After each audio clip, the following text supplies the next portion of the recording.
Assalamualaikum warahmatullahi wabarakatuh. Kembali lagi bersama saya Aprian Ginanjar. Pada video kali ini kita akan membahas tentang menjadi pembaca efektif pada kompetensi dasar 3.15, yaitu menemukan unsur-unsur dari buku fiksi dan non-fiksi. Membaca adalah jendela dunia. Dengan membaca, kita dapat merengkuh dunia. Begitu banyak kata bijak menyarankan kita banyak membaca. Bukan sekedar membaca Facebook dan SMS dari berbagai ponsel kita. Secara garis besar, buku yang kita baca dikelompokkan menjadi dua bagian, yaitu buku fiksi dan buku non-fiksi.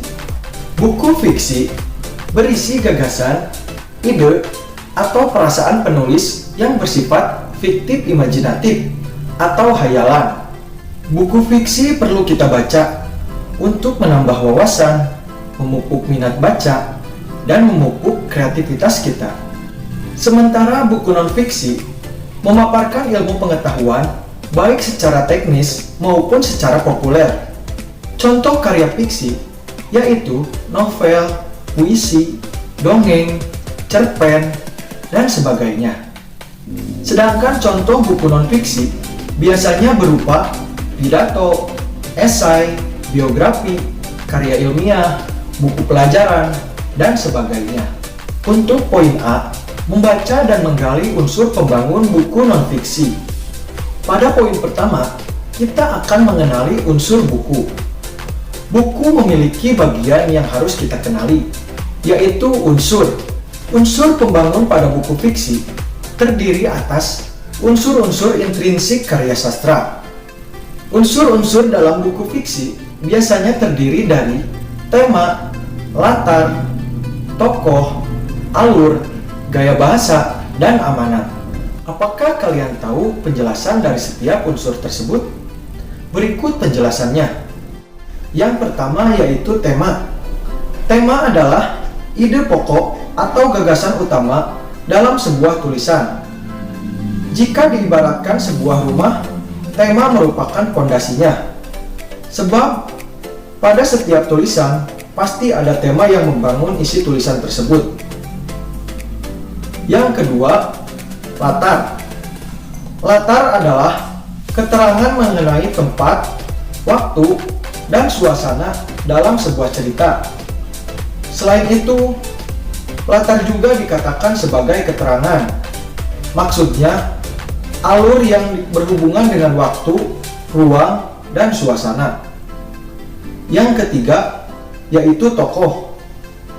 Tokoh adalah setiap individu yang ada di dalam cerita dengan karakternya masing-masing. Terdapat karakter protagonis, antagonis, dan tritagonis. Protagonis merupakan tokoh yang menggambarkan watak baik dan positif. Sebaliknya, antagonis menggambarkan watak yang buruk dan negatif. Sedangkan tritagonis adalah karakter penengah. Yang keempat, alur. Alur adalah rangkaian kejadian atau peristiwa yang membentuk jalan cerita. Di dalam alur terdapat konflik yang menggambarkan pertentangan setiap tokoh dalam cerita yang menghasilkan ketegangan. Adanya konflik membuat jalan cerita menjadi lebih menarik dan terdapat proses klimaks dan anti klimaks. Yang kelima, gaya bahasa. Gaya bahasa adalah cara penulis menyampaikan ceritanya.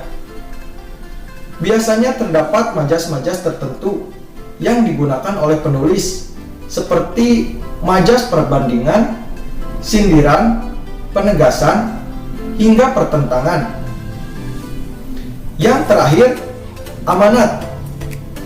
Amanat adalah pesan yang ingin disampaikan oleh penulis kepada pembaca melalui cerita tersebut. Salah satu yang membedakan dari buku fiksi adalah terdapat amanat yang terkandung di dalamnya. Amanat diambil keseluruhan isi cerita yang dibangun.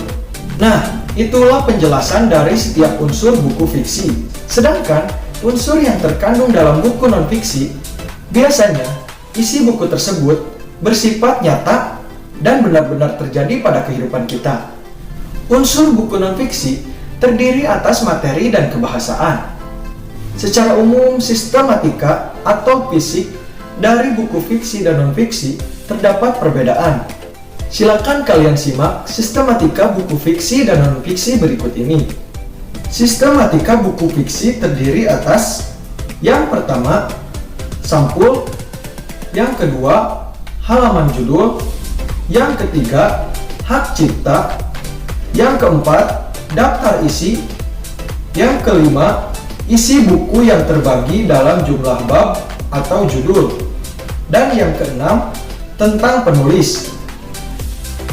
Sedangkan sistematika buku non-fiksi, yang pertama, sampul, yang kedua, halaman judul, yang ketiga, hak cipta, yang keempat, kata pengantar, yang kelima, daftar isi, yang keenam, jumlah isi yang terdiri dari jumlah bab, yang ketujuh, glosarium, yang kedelapan, daftar pustaka, yang kesembilan, indeks, yang terakhir, lampiran.